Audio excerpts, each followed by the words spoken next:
Hello, this is BBC News. I'm Sally Bundock with the latest headlines for viewers in the UK and around the world.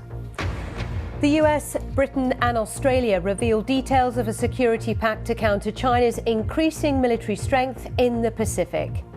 We're showing again how democracies can deliver our own security and prosperity, and not just for us, but for the entire world.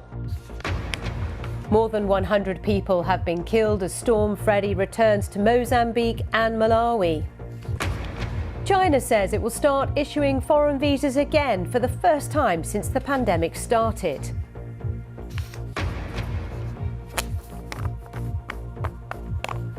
And the people who've been risking their lives to get aid packages to remote Ukrainian communities as Russian forces try to stop them. And trouble on the streets of the City of Love as tourists dodge rubbish bags due to strikes.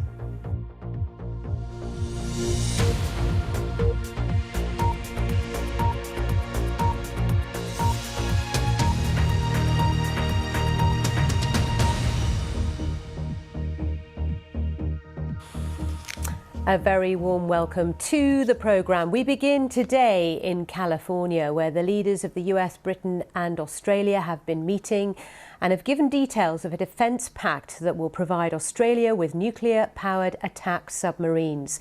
President Biden said the AUKUS pact would boost security in the Indo-Pacific region for decades to come. The agreement comes in response to China's growing military strength and territorial claims. Our political editor Chris Mason has more from San Diego. A pact of old democracies coming together to counter a new and growing adversary, China. Australia and the United Kingdom are two of America's most stalwart and capable allies. Our common values, our shared vision, a more peaceful and prosperous future unite us all across the Atlantic and Pacific. This is about projecting power and resolve. The backdrop, a naval base, the images and the words intended to work in unison. The AUKUS agreement we confirm here in San Diego represents the biggest single investment in Australia's defence capability in all of our history. Joe, Anthony, we represent three allies who have stood shoulder to shoulder together for more than a century. Three peoples who have shed blood together in defence of our shared values. And three democracies that are coming together again to fulfill that higher purpose of maintaining freedom, peace, and security now and for generations to come. Compare and contrast what you've just heard and seen with this. China's leader Xi Jinping also promising to modernise its military, to turn it, he said, into a great wall of steel. Prime Minister, is China dangerous? You know, China is a country with fundamentally different values to ours, and it represents a challenge to the world order, and that's why it's right that we are alert to that and take steps to protect ourselves, protect both our values, stand up for our values and protect our interests. The main announcement here today was an agreement to build Australia nuclear-powered but not nuclear-armed submarines built in shipyards in the UK and Australia over the next 20 years. It's expected to create thousands of jobs in the UK. Chris Mason, BBC News in San Diego. Let's get some of the day's other news. 2 people have been killed and 9 others injured after they were hit by a truck in Canada. The incident happened in the town of Amqui, north of Quebec City. A 38-year-old man has been taken into custody as police investigate whether the incident was deliberate or not. Prime Minister Justin Trudeau has sent his condolences to the people of Amqui. President Biden has said he intends to visit Northern Ireland to mark the 25th anniversary of the Good Friday Agreement that formally ended 30 years of conflict in the province. It was signed on the 10th of April 1998. Mr. Biden, speaking at a news conference alongside the British Prime Minister, said it was his intention to visit both Northern Ireland and the Republic of Ireland. A court in the Romanian capital Bucharest will rule later on Andrew Tate's request to be released from police custody. The controversial social media influencer and his brother Tristan have been in custody since December, while police investigate charges of rape and human trafficking against them. The pair, who deny any wrongdoing, are asking to be transferred to house arrest. The boss of the Silicon Valley Bank has announced that the bank is conducting business as usual within the US and to expect the resumption of cross-border transactions in the coming days. The announcement follows a slump in shares in banking stocks around the world, continuing today in Japan, despite assurances from the US government that it would guarantee the customer deposits of two collapsed lenders, Silicon Valley Bank and Signature Bank. Just to say, we'll have a lot more on that story in our business coverage in 25 minutes. Now, a state of emergency has been declared in Malawi after Tropical Storm Freddie struck the country for a second time, killing more than 100 people. Rescue workers describe being completely overwhelmed by the rainfall and mudslides. The cyclone's one of the longest running in history and has caused havoc across parts of southern Africa. The BBC's Shingai Nyoka has more. After leaving a trail of destruction in Madagascar and Mozambique, Tropical Storm Freddie travelled westwards and is now pummeling southern Malawi, felling trees and power lines. Dozens of people are now confirmed dead and at least 200 are hospitalised. Homes and infrastructure destroyed by the sheer force of the water and mudslides. In a suburb of Blantyre, the second largest city, a desperate search for those trapped beneath the rubble. So far we have recovered 30 bodies, but we are not yet done. We are still looking for more victims. I'm using this hoe at least to find someone. Since the storm struck over the weekend, the death toll has risen sharply and is expected to increase further as search efforts expand to other affected districts. Meanwhile, survivors say they witnessed distressing scenes. It was too bad in the night, but now it is daytime. I can feel the loss. I have never seen something terrible like this. My neighbors' houses are all gone. The family members are gone. They are missing. In some instances, the father is alive, but the wife and the children are gone. Scientists say climate change is making tropical storms stronger, and as oceans absorb heat from greenhouse gas emissions, that heat is being transferred to the atmosphere. This is the second time. In 2015, we also experienced some disaster, but this is the worst. As of now, I have seen 12 dead people, and the figures could be rising. Malawi is currently battling the deadliest cholera outbreak in its history, and UN agencies have warned that the situation could worsen because of Freddie's heavy rains. The storm, which formed over a month ago, is one of the longest-running cyclones in history. It struck Mozambique and Madagascar twice, leaving over 30 people dead. The true extent of the damage is yet to be revealed, and incessant rains are hindering rescue efforts. Tropical Storm Freddie is expected to dissipate over the next few days, but it will take longer for these communities to recover. Shingai Nyoka, BBC News. Now, a state of emergency has been declared in New York amid a warning that a snowstorm will sweep across the northeastern states and it could be deadly, while in California, month-long storms there have caused devastating flooding in northern and central regions. Well, joining me in the studio is our news reporter, Louisa Pilbeam. Louisa, let's start with New York. What's happening there? Yeah, well, it's a very interesting situation, actually, because there's this snowstorm and New York is no stranger to snow. I mean, we all have the images of them at Christmas time with this lovely, flaky, fluffy snow. And that's actually what's been said by the authorities out there, that that's not the kind of snow that they're used to that is coming for them. They've called it this wet snow, which they say is 50% heavier. And that's going to cause the problems because even if they got, 3 inches of snow, then it would in effect be double that, they're saying, and cause a lot of problems.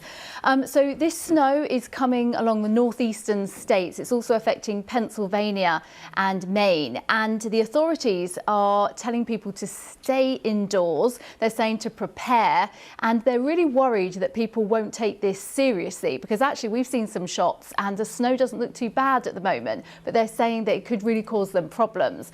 So the governor of New York has issued a warning, and we can listen in to what she said now to the people of New York. This could be deadly, and that is the message that we're here to deliver today. So the key to handling this, early preparation, early warnings. I just gave the warning. Let me repeat it. This will be a dangerous storm. Please stay off the roads for your own safety. Stay in your homes. A very clear message then for those in New York. Talk us through what's going on in California. Yeah, well, California has suffered from extreme weather events. I mean, the wildfires there were terrible. Remember the images of those. And what's been happening in California is that they suffered from a lot of rain. So a month-long rain storms has affected the area. So a lot of the vineyards are underwater. And what's happening is the soil is so sodden that there's even more rain to come. So basically, they're suffering from something called an atmospheric river, which is 100 miles long and wide, and it's a weather event where tropical regions, the moist air comes from those tropical regions and then it dumps it across another region. So they're really going through it at the moment. Mandatory evacuation orders remain in effect for residents in 10 California counties, and there are some shots of Pajaro in California that I was looking at. They're just absolutely terrible, you know, for the residents there. So the National Weather Service has posted flood watches for many of the central states now. That's where it's coming across. So California yet again suffering from extreme weather. OK, Louisa, thank you so much for the update on that going on in the United States. But now let's focus on what's happening in China, where the Foreign Ministry has said it will resume issuing visas to foreign nationals from next Wednesday in a major easing of the travel restrictions that have been in place since the start of the COVID pandemic. So let's go live to our China correspondent now, Stephen McDonnell, who's got the latest on this. So, Stephen, what is China proposing? So essentially, this is the last big plank in China reopening after the coronavirus emergency. It's announced that tourists will be allowed back into the country. Now, in recent times, other visas have been being issued, but no tourists in here for more than 3 years. And to give you an idea of what a big deal this is, in the year before the pandemic started, 65 million international travellers came to Beijing. It's a lot of people. And in the interim, those sectors of the tourism industry geared up for foreign tourists. Businesses have closed, people have lost their jobs, and they will welcome the return of foreign tourists to this country. And you know, you can really tell the difference in a city like Beijing, where I am now. You used to see foreign tourists around the streets all the time, especially around Forbidden City and places like that. And it has been strange not having any tourists here. You even notice it with little kids being more interested in seeing foreigners in recent times because they haven't been seeing any. So it will be a big shift for China to return to having big numbers of foreigners coming into the country again after a 3.5-year hiatus. And for those who had visas prior to the COVID lockdowns, as it were, they have said that some of those could be reinstated, haven't they? Yeah, exactly. So if you have an existing visa that it still hasn't gone out of date, you can use it. And of course, they will be reissuing all types of classes of visas again with more ease. But the big one is tourists. And I mean, it includes, for example, cruise ships coming into Shanghai. They can have visa-free travel, just like they used to. And people who were able to come to various Chinese cities using transit visas. You know, you can come here, stay for a few days without a visa, and then fly on to somewhere else. That will be happening again. OK, we shall keep a close eye. Thank you, Stephen, for that. And we'll have more on that as well in our business coverage. Still to come as well in this programme, tourists in Paris feel the full force of the strikes over pension reform as rubbish collectors refuse to go to work.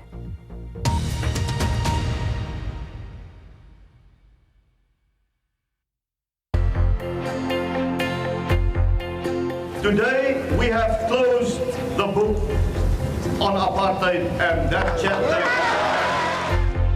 More than 3,000 subway passengers were affected. Nausea, bleeding, headaches and a dimming of vision. All of this caused by an apparently organised attack.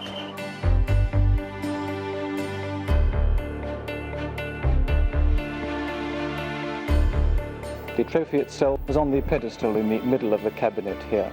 Now, this was an international trophy, and we understand now that the search for it has become an international search.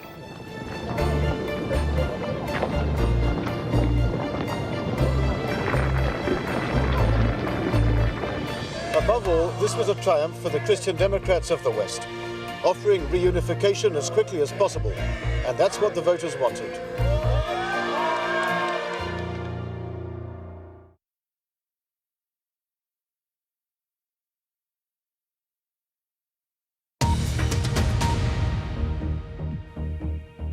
You're with BBC News. Let's remind you of the top stories this hour. The US, Britain and Australia reveal details of a security pact to counter China's increasing military strength in the Pacific. More than 100 people have been killed as Storm Freddy returns to Mozambique and Malawi. A BBC team has embedded itself with a group of aid volunteers who deliver food several times a month to hundreds of residents in the Kherson Oblast region of Ukraine. These volunteers have continued to work within the artillery range of Russian troops, and as our BBC team witnessed, it often comes close to costing them their lives. Victoria Zuhai reports. Working at speed, within range of Russian firepower, these volunteers rush to load vital aid. Please stop, take it easy. It's heavy.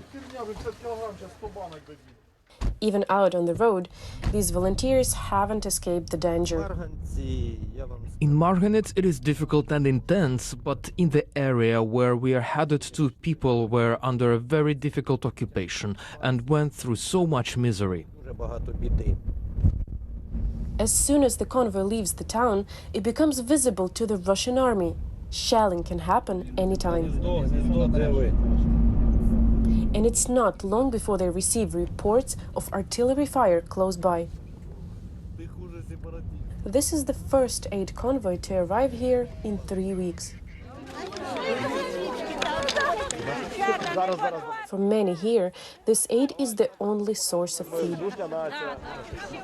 As the volunteers offload their vans, one of them starts recording. Just as he starts to describe the operation, this happens. We take cover as a shell explodes a couple of 100 meters away. Victoria, this is how we work. Do you see what it's like? We are often in a situation like this. The volunteers say this is a threat they face every day. Minutes later, a second shell explodes. This time, it is much closer. Okay,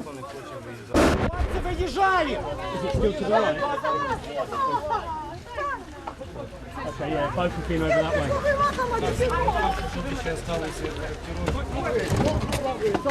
Listen, that way. I'll get in this one with you. Behind you, mate. Keep going.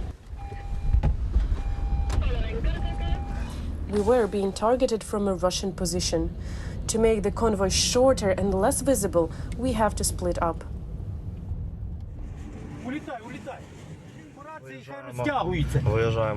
We are leaving Milove. There was an artillery attack just now. It was so strong.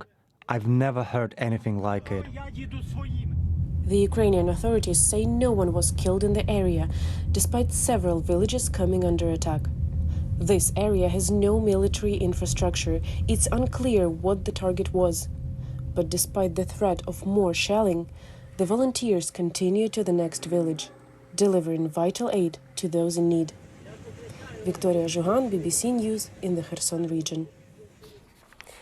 Now, the US has given the go-ahead for an $8 billion oil drilling scheme in Alaska that's been fiercely opposed by environmentalists. The energy giant ConocoPhillips will drill at 3 sites on Alaska's North Slope in what critics describe as a carbon bomb. But others are welcoming the investment, saying it will create much-needed jobs. Our North America correspondent Gary O'Donoghue reports.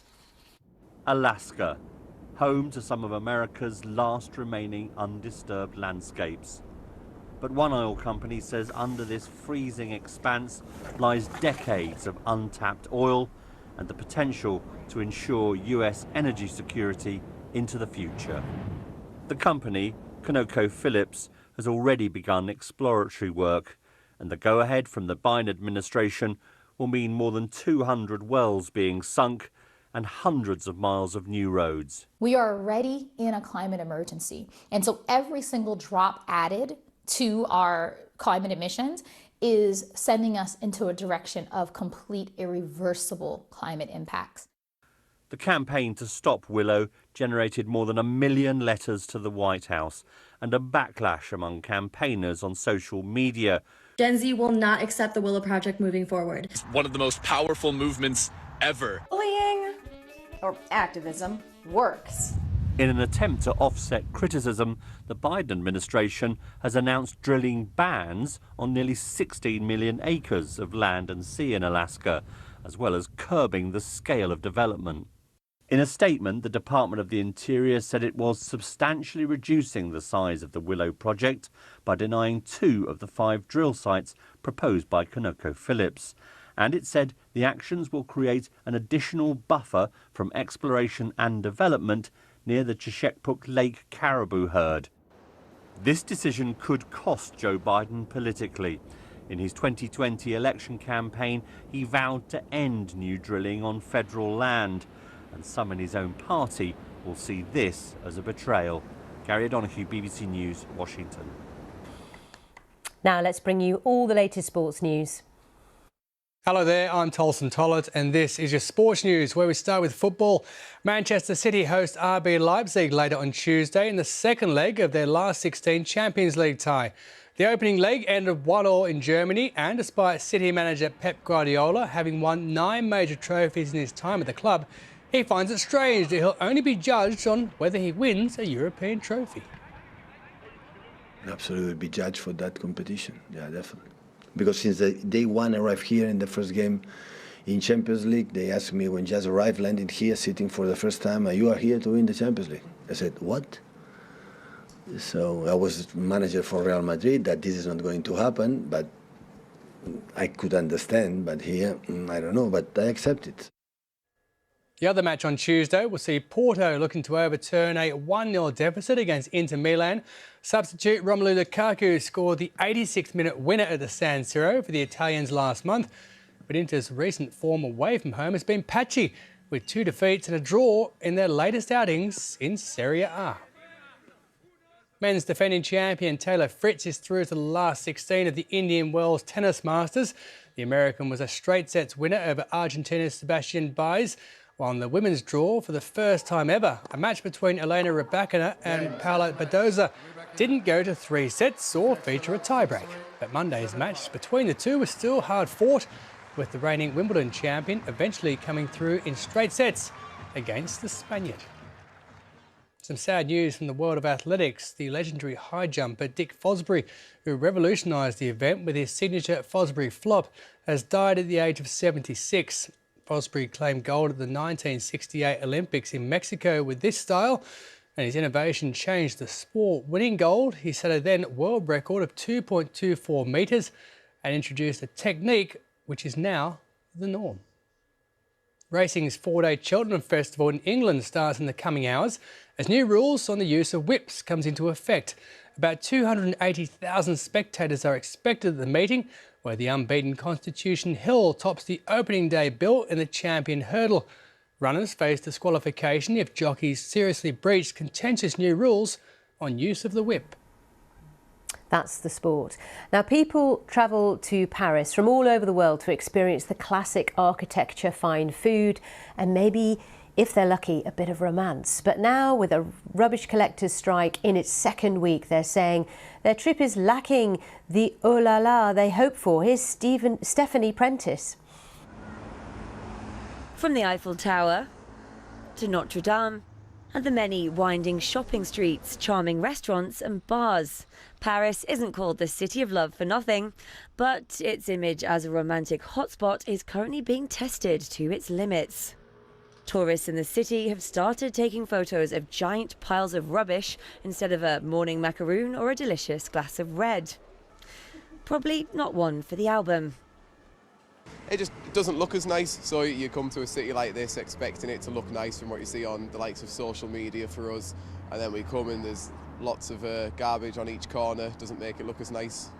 I come for a romantic trip with my boyfriend to Paris, and finally, yes, it spoils it a little bit, the charm of the city, the buildings and everything. The smell is very unpleasant when you go past.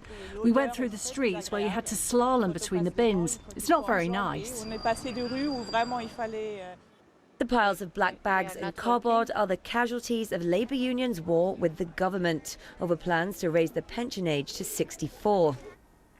Yes, serious challenges ongoing in France. We'll have all the top business stories here next, including the latest on the collapse of Silicon Valley Bank. See you in a moment.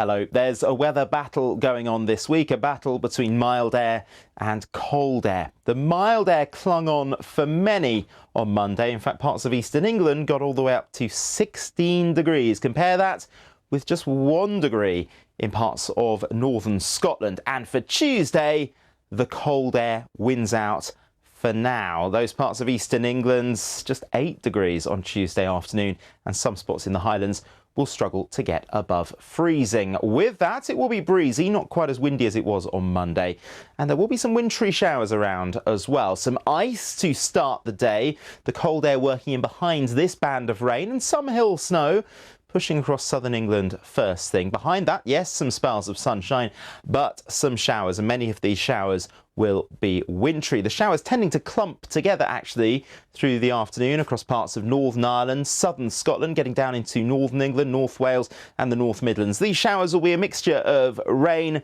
sleet, hail and snow. Some of the showers could be pretty heavy. There could even be some flashes of lightning, some rumbles of thunder mixing in.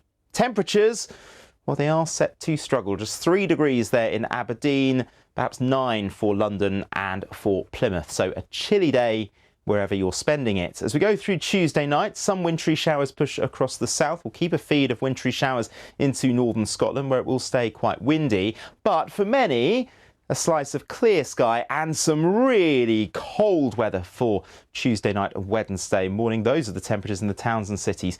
Some places in the countryside will be colder than that. So a frosty start to Wednesday. However, we start to see things changing from the west. We'll see cloud rolling in, some outbreaks of rain, briefly some snow over high ground, perhaps very briefly to low levels, but it will tend to turn back to rain because it is going to start to turn milder. And for the end of the week, it looks like mild air is going to start to win the battle for most of us. Maybe that cold air clinging on in the north of Scotland. But for Thursday and Friday, some much milder weather on the way. Temperatures of 14, maybe 15 degrees. But with that, some wet and windy weather at times.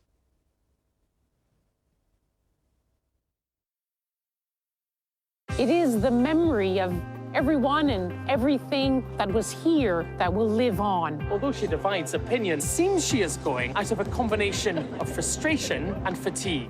Hidden on this estate is a building which some think could be part of the answer to the housing crisis. While Eurovision is being held in the UK, it's being held for Yeah, we'll be out, giving it loads. The Eurovision. The BBC News Channel, more than just the headlines. Consider us your official backstage pass to Eurovision 2023. You never know what's going to happen. That is addictive. How did one of the biggest robberies in history help to create one of Britain's richest and most notorious gangsters? I'm curious about how you think people perceive you. As a danger, as a risk, as a potential risk. It was a story. It was the big story. There's always more to the story with our podcasts. Listen on BBC Sounds. I want to talk to you about the politics of this. Did she not think she was going to get that question? It's important to remember that this is a negotiation. It's a good photo of. I have an opportunity to create chaos. There is always an email. We are so insignificant in this cosmos. Do you want some facts on baguettes? I'm just feeding you the stories. Maybe this is the context. News in depth. The context. Watch now on BBC iPlayer.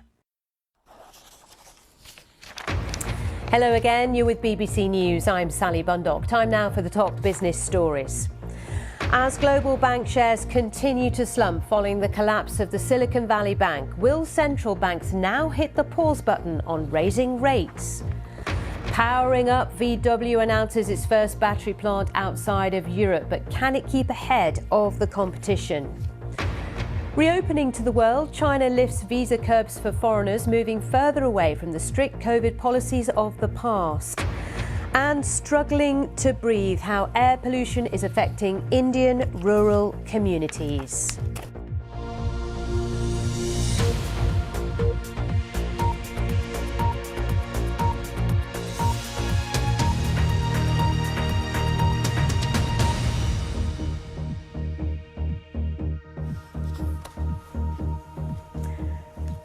So let's now update you on the fallout following the collapse of Silicon Valley Bank. In Japan today, shares in its biggest banks have dropped sharply as global markets react to the banking sector sell-off in the US. Despite a promise from US President Biden that his government would do everything needed to maintain stability, on Monday, Americans were seen lining up outside their branches to access their funds.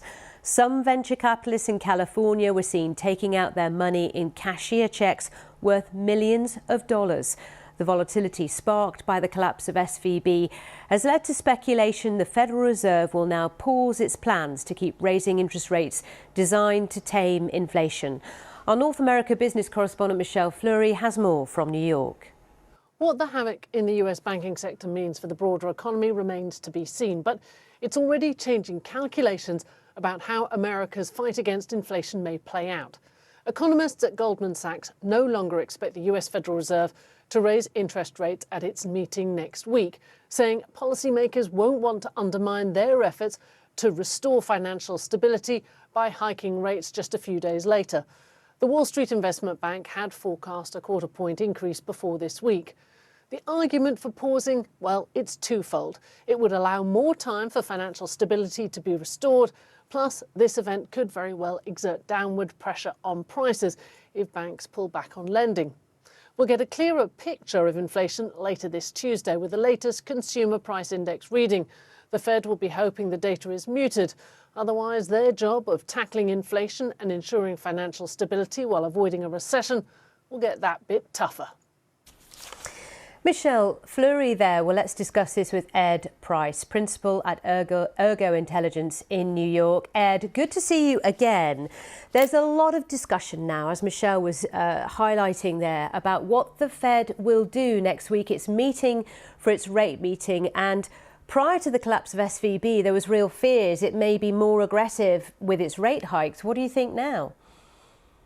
Morning, Sally. It's difficult to say. Inflation is still very much front of mind in the United States. I think that the Fed will be thinking about inflation when it goes to bed tonight. It's just thinking about bank stability and financial stability first. So I think that when colleagues at Goldman Sachs say we think they might pause, that's probably right. That doesn't mean, however, that in the medium term, the Fed doesn't have to pivot back to inflation and continue these hikes, which it probably does. It's interesting because Nomura today in Japan is the first major bank to come out and say actually it thinks the Fed will cut rates next week by a quarter 0.1%. And given what's going on in the last sort of last 24 hours, but also at the end of last week, I mean, we have seen banking stocks fall significantly all over the world. In Japan today, some of the major banks are down between 7.5% and 8%.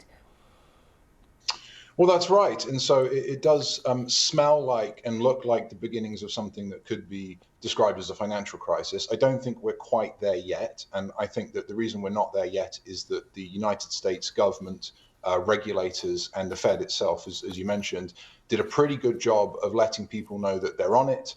There was a bit of a frenetic weekend for anyone working in this space. I can tell you that, I was working at the weekend. Wall Street was up at the weekend. But I think at the end of that weekend, depositors should know that their deposits are safe. But as you say, this is unfurling in real time. And as you say as well, despite all those assurances that we got from Janet Yellen, the Treasury Secretary, and the President on Monday, people were doing exactly what they didn't want them to do, i.e. queuing up to withdraw their funds. Today we're going to get inflation numbers out of the United States. What will they tell us, do you think? I think they'll tell us that inflation is muted but still a problem. And I think that the nature of the inflation prints at the moment is that it's quite difficult to read them in the context of the broader economy. It's again, the fact that, the jobs market doesn't look as unhealthy as you expect it might. People are still spending to some degree. So this is a very difficult economy to read. And I would suggest that the Fed has its work cut out for it. But once again, it did, and regulators did, about as good a job as you can expect regulators and central banks to do over the weekend. Hopefully people will calm down and realize that there's really no reason to run to your bank. OK, Ed Price, thank you. Good to talk to you, get your perspective on all of this. Well, let's look at what's been happening in the UK. The banking giant HSBC, it's bought the UK arm of Silicon Valley Bank for the sum of £1. It brings relief to UK tech companies who had warned the government that they could go bust after the US bank's failure. Customers and businesses who'd been unable to withdraw money now have access to funds. But the collapse has caused the share price of other banks to fall, as you have been hearing. Here's our business editor, Simon Jack. Yeah, you can do it that way. It's been a nerve-shredding weekend for companies like this one. Universal Quantum is one of thousands of tech companies with some or all of their money in the UK arm of US-based Silicon Valley Bank, which went bust on Friday. We were majorly exposed, absolutely. When we heard in the grapevine that SVB may be in trouble, we obviously tried to get our funds out as quickly as possible. That was unsuccessful. So over the weekend, we really had to scramble to, put mitigating strategies in place to survive as a company. To huge sighs of relief, the Chancellor this morning announced that Europe's biggest bank, HSBC, was buying the UK bank for £1, saving thousands of high-growth companies. We were faced with a situation where we could have seen some of our most important companies, our most strategic companies, wiped out, and that would have been extremely dangerous. And that's why the Prime Minister, the Bank of England, were all rolling our sleeves up over the weekend to make sure we had a solution. Well, this is good news for the UK economy. HSBC's chief executive told the BBC he would inject £2 billion to strengthen the bank and answer the question that's unsettling financial markets around the world. Are we in the foothills of another crisis here? I don't believe we are, particularly not in the UK. We've got strong liquidity in the banking sector, strong capital, it's well managed. And I think our example today is a good example of that, where we were able to make sure that a crisis in one institution did not become a systemic crisis. And that's an important thing. The Chancellor, regulators, bank chiefs all insist this is not the beginning of a new financial crisis. This was dealt with swiftly and effectively. But what this episode does illustrate is that when you reverse nearly 15 years of practically zero interest rates in just 12 months, new financial risks will emerge. Simon Jack there, our business editor. Well, I'm now joined by Dan Kemp, Global Chief Investment Officer at Morningstar Investment Management. Dan, did you also have a busy weekend, given what was going on in the US Friday, the implications for us yesterday morning? This time yesterday, we were waiting to hear what would happen with regards to SVB UK. Well, Sally, at Morningstar, we have a motto that you prioritise research over reaction. So it was a busy weekend, but we spent our time really trying to dig into what's happening at SVB, and then also what the longer term consequences are. We have to remember when we think about markets, they're made up of people. And when people are surprised, they tend to panic and they tend to overreact to situations. And we've seen that, I think, over the last couple of days around the world. And so we spent the weekend pretty calmly, but trying to get to the bottom of what was really going on. But do you think that praise should be given to the Chancellor, to the Prime Minister, to the Bank of England for kind of getting their heads together over the weekend? I mean, the Prime Minister was out in California for a defence summit, but despite that, taking very quick action, announced before markets opened in London on Monday. But despite that, I mean, the FTSE's still down at 2.6% yesterday.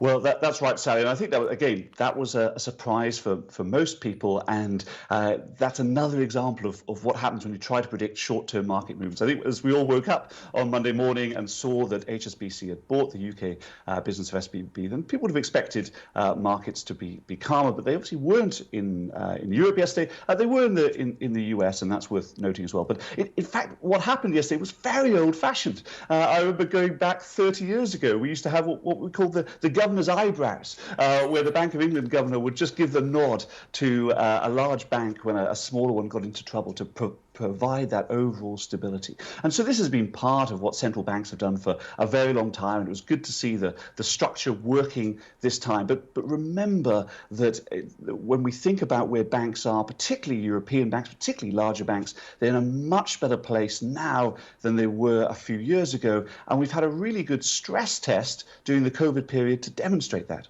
OK. Well, we appreciate your calm, Dan, your calming sentiment. We'll see you again soon. Dan Kemp there from Morningstar Investment Management. Now, let's change from banks to cars. We're going to talk about Volkswagen next. Europe's biggest car maker is going to release its full year results in a few hours, and a rise in profits is expected thanks to the increase in electric vehicle sales to a degree. Well, on Monday, it announced it will build its first battery plant outside Europe in Canada, which will give its cars access to Canadian and US subsidiaries. VW is tapping into the Inflation Reduction Act, launched last year by President Biden, and the group is the current market leader in Europe for battery electric vehicles. But with Tesla now the top-selling EV in Germany, the competition is pretty fierce. Well, let's discuss these latest moves with Jim Holder, editorial director at What Car and Autocar. Good morning to you, Jim. Good morning. VW, really interesting that it's tapping into the Inflation Reduction Act. I mean, when that was first announced, Europe was really not happy at all about this IRA, as it's known, because of the benefit to American companies. But this is benefiting VW. Absolutely. They've changed tact very quickly in light of the Inflation Reduction Act being announced to give you some idea of the sort of subsidies they can look at for a battery plant. They're around $8 to $10 billion. In Europe, a battery plant is typically getting around $20 million of support. So you can see the appeal from that angle, but you can also see the appeal from the fact that if you want to tap into the American market, producing locally is now going to be heavily incentivized. And of course, Volkswagen has ambitions in that direction. Well, I was just going to say, I mean, it just goes to show how effective that was on the part of the US government, because we had Mike Hawes on this programme only yesterday, the head of the Society for Motor Manufacturers and Traders, saying, we need investment here in the UK, especially in the EV, in the battery making area. Yet I don't think VW will be knocking on our door, do you? Absolutely, there's no sign of that. I think Europe lags behind America, but the UK really hasn't got out of the starting blocks when it comes to building battery car capacity and particularly battery manufacturing capacity. There is a huge lag in what we need to do in order to remain competitive and protect, frankly, an industry that employs around 750,000 people in the UK. Well, let's talk about VW in terms of how it's doing. Results are out soon for the full year. How did it do you think, in 2022? Yeah, all the signs are extremely positive, despite the many challenges the industry is under because of this semiconductor shortage, restricting the number of cars it can build. You know, sales revenue, we believe, is about 12% up. Order bank of 1.8 million cars still to build. Operating profits up around 13%. And a battery electric mix, as you said, 26% of all the vehicles they sold, around 8.3 million vehicles in total, 26% of them battery electric, which shows they're going in the right direction. but obviously still do if they want to switch that to 100%, as they are aiming to do. OK, we shall look out for the earnings when they come. Jim, thank you. Jim Holder there, editorial director at What Car and Autocar. Stay with us here on BBC News, still to come. Reopening to the world, China lifts visa curbs for foreigners, moving further away from the strict COVID policies of the past.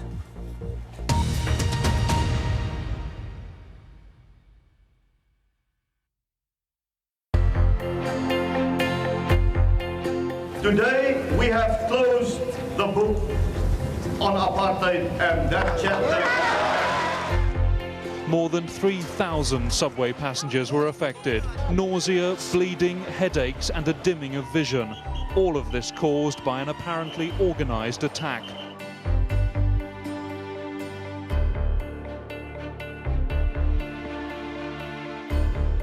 The trophy itself was on the pedestal in the middle of the cabinet here. Now, this was an international trophy, and we understand now that the search for it has become an international search.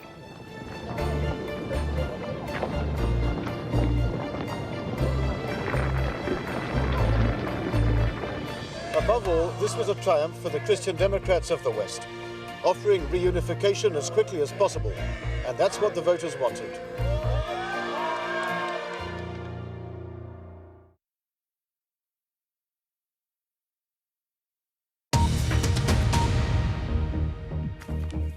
You're with BBC News. The top stories. The US, Britain and Australia reveal details of a security pact to counter China's increasing military strength in the Pacific. More than 100 people have been killed as Storm Freddy returns to Mozambique and Malawi. Now, you've been hearing already in this programme that China is once again starting to issue a range of visas to foreigners as of tomorrow in what's seen as a major easing of travel restrictions that have been in force since the outbreak of the COVID-19 pandemic. The move marks the latest step towards reopening China to the outside world. Let's discuss this with Katie Silver. She is in our Asia Business Hub. Katie, tell us more. That's right. So it's a major easing that has been announced. We've heard, for example, that they're going to be opening it up to about 4 different categories of people. So first of all, those who had visas issued prior to March 28, 2020 will now be able to re-enter. And some of these, for example, had multiple entry visas that were going to last in the order of about 10 years. They're also going to allow foreigners to apply for visas. And as well, they're going to see visa-free entry in ports such as in Hainan and for cruise ship arrivals in Shanghai. And then finally, they're also going to ease restrictions for those arriving from Hong Kong, Macau and Asian countries. So that is one aspect to it. The other is outbound travel. So Chinese travellers going abroad. And up until now, there's been about 20 countries that group tours were able to go to. And now they're extending this to being about 60 countries. Now, one analyst I've just been speaking with said that they've made the choices on which countries these will be somewhat politically. Perhaps those countries that have been more cordial in their relations with China will find that they have access to this, that they're on that list, as well as the fact that they say that it's been about which countries that airlines feel they're going to be able to get critical mass from. As you can imagine, airlines have really struggled through 3 years of tight COVID restrictions. And so one analyst I've been speaking with, an insider in the Chinese travel space, says that it will be very much so in consultation with these airlines as to where they feel that they may be able to get travellers to go to. Italy was one country that was named as a potential thing. But as I say, what this seems to reflect is it's going to be a staged, slow reopening for a sector that has really felt the effects of 3 years of tight COVID restrictions, Sally. OK, Katie, thank you so much. Katie Silver there in Singapore for us. Let's now move to India, where air pollution is becoming a big problem. Much attention has been focused on the levels of dirty air in big cities, but residents in many of India's smaller towns are breathing in much more polluted air. The country's rapid economic growth, driven by its expanding cities and soaring energy needs, is leaving pollution as an unavoidable but often ignored by-product in these small towns. Archana Shukla reports. The bustling city of Patna in the eastern Indian state of Bihar is an image of a fast-growing city.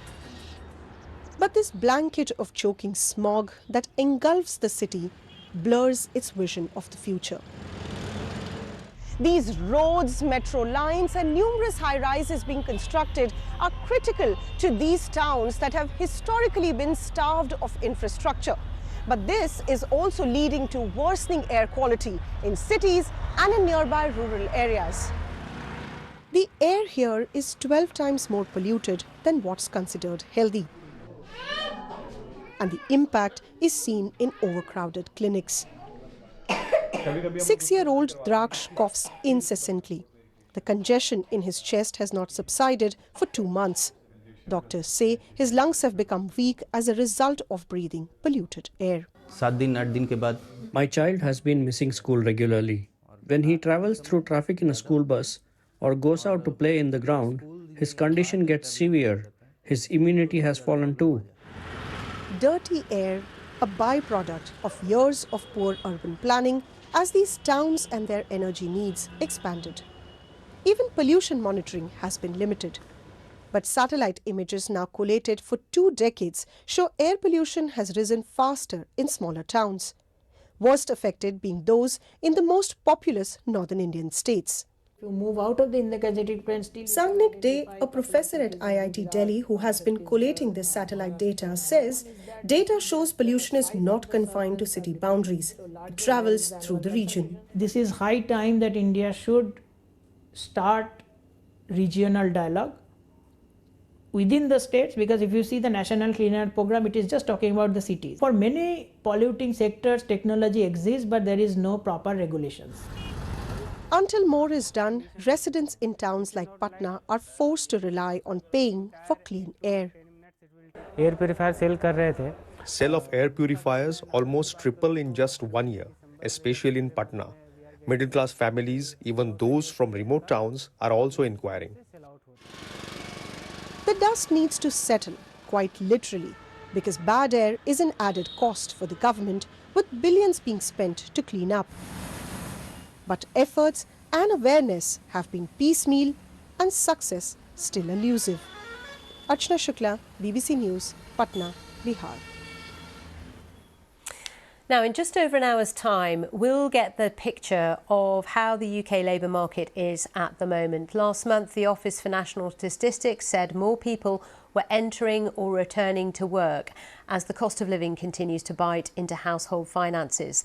The government here is keen for older workers to return to the world of work as many sectors continue to struggle with a lack of staff, and it's expected there will be incentives announced in Wednesday's budget. Well, let's talk to Chris Gray, who's director of the Manpower Group. Good morning to you, Chris. Let's just start then with today's unemployment figures. What are you expecting?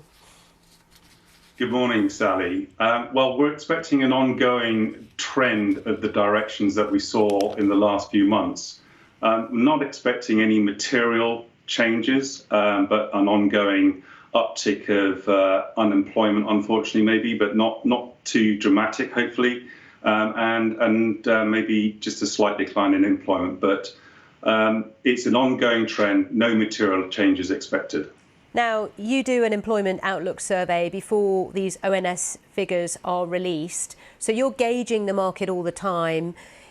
Is there expectation among those that you're talking to that the Chancellor will take significant steps in the budget to try and encourage those who are described as economically inactive back into the workforce? Yes, there is an expectation. Now, we have about 9 million people classed as inactive, and that's about 21% of the working population. But just for context, before I go into some of the points you raised there, against the EU and the US, their inactivity rate is running at about 25%. The challenge for the UK is that we have more people inactive than before COVID, so it's struggling to get people back into work. Now, if you look at the 9 million, you can look at that number in many different ways, but the reasons that people are inactive, the biggest cohorts come from the long-term sick and the stay-at-home parents. Long-term sick, about 2.5 million, stay-at-home parents, about 1.7 million. So we're expecting government to incentivise employers to make genuine effort to accommodate those cohorts back into work, and then support them once they're back in. And in regards to stay-at-home parents, we're expecting them to look at the childcare cap and also maybe change the timing of payments to make it much easier for those stay-at-home parents coming back into work. Yeah, I mean, because it's seen as a potentially a quick fix that could lead to economic growth, which we desperately need in the UK, if you get more people working, as simple as that, and they are paying tax receipts. Absolutely. The more people we have in work, the more tax contributions there are. It all contributes to GDP growth. I think one of the big challenges that we have at the moment is that employers are struggling to deliver the services or build the products they need at the moment because they don't have enough people in the workforce. That alone is just to try and get us to stand still. But if we want to grow, then we'll need even more people working. OK, I'm sorry to say we've got to leave it there, but Chris, always good to talk to you. Thanks for your perspective on the labour market. Chris Gray there from Manpower Group. When we get the numbers from the ONS on labour in the UK, we will update you, of course, here on BBC News. But for now, it's goodbye from me. Have a lovely day. If you're with BBC World, I'll see you in a few minutes.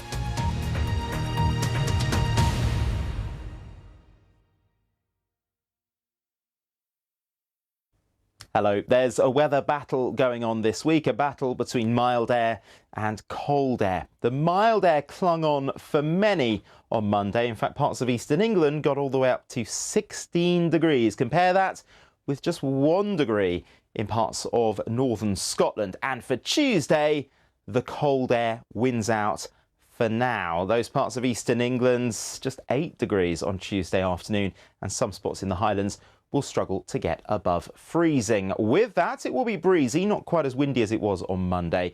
And there will be some wintry showers around as well. Some ice to start the day. The cold air working in behind this band of rain.